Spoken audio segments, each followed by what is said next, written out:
I knew I liked you for that. I have a little trouble hearing, so I finally have a hearing aid, so I hear a little better, but I hear selective things. Mario has always been hard for me to hear and understand. So when he came to the point where he said that Amy had won a t-shirt competition, I knew I hadn't heard what he said. It's only 33 years, guys. Well, it's a distinct honor to introduce our next person as well. I also had Amy in class. I've had a lot of good people in class, folks, over a lot of years. So I called Bill the other morning and I asked him how did we first meet and how did we get to know each other? Because lots of times I can remember that I met this person when I rounded a corner, or I met this person because he or she was in my class or whatever. But I couldn't remember the moment that I met Bill, and he couldn't either.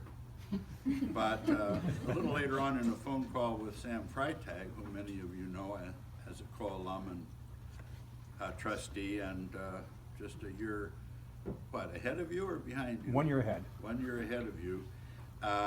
He kind of sorted out the fact that you had won a Bryant Scholarship. Now, that's worth explaining because we don't have Bryant Scholarships anymore, but when I came to Coe in 1968, we did.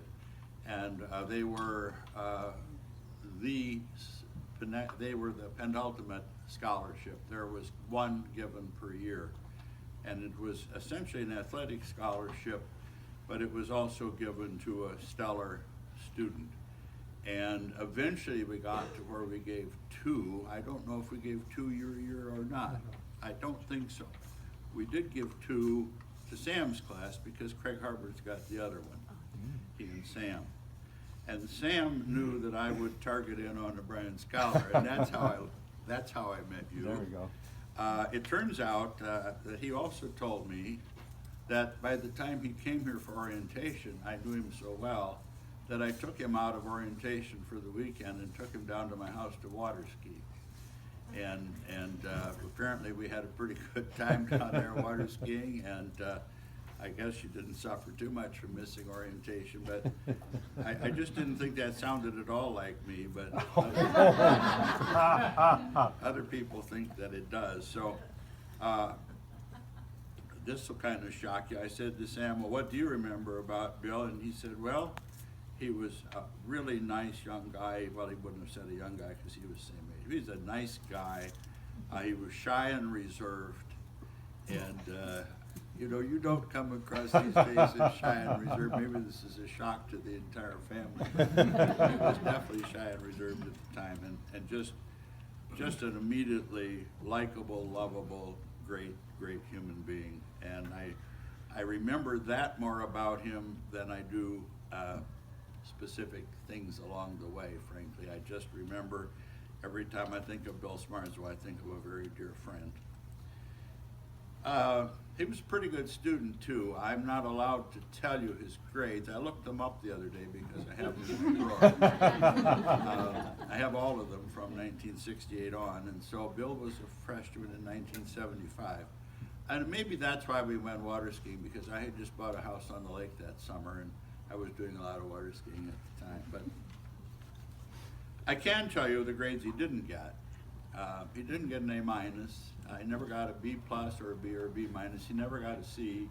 He never got a C minus or a C plus or a D plus or a D or a D minus. He never got an F. He never got an S. He never got a U. He never got an I. And he never got an X. And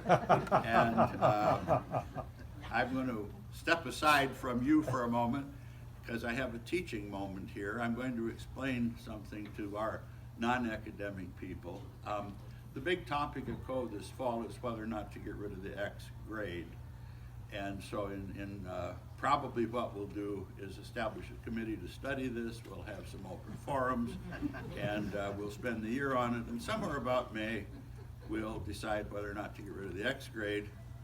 And so you see how hard we work here and how much we suffer over major issues and have to make big decisions and so on. The academic world is just full of things like that, and even some more serious things from time to time. Anyhow, it's been a real pleasure to know Bill all of his time. All of the wonderful things he's done since he graduated are in the program. He was a stellar athlete. He was a stellar musician. He played the trumpet. We have one story that is a true story that I'm going to tell, because when he was trying to play the trumpet and also and play basketball, both the Paul Smoker, the head of the jazz band group, and the basketball coach wanted him on the same evening. And so that was Don Toon, by the way. And so Don Toon and Paul Smoker got together, and they got a plan where Bill would play the first half of the game and then run across campus and changing his clothes en route, so to speak, and play in the jazz band. And Bill wanted me to tell this story because he doesn't think his family's ever heard it before. Okay, Bill, I think I'd like to cede a little of my time to you. I think we ought to get you up here and have you give us a little info about yourself. Thank you.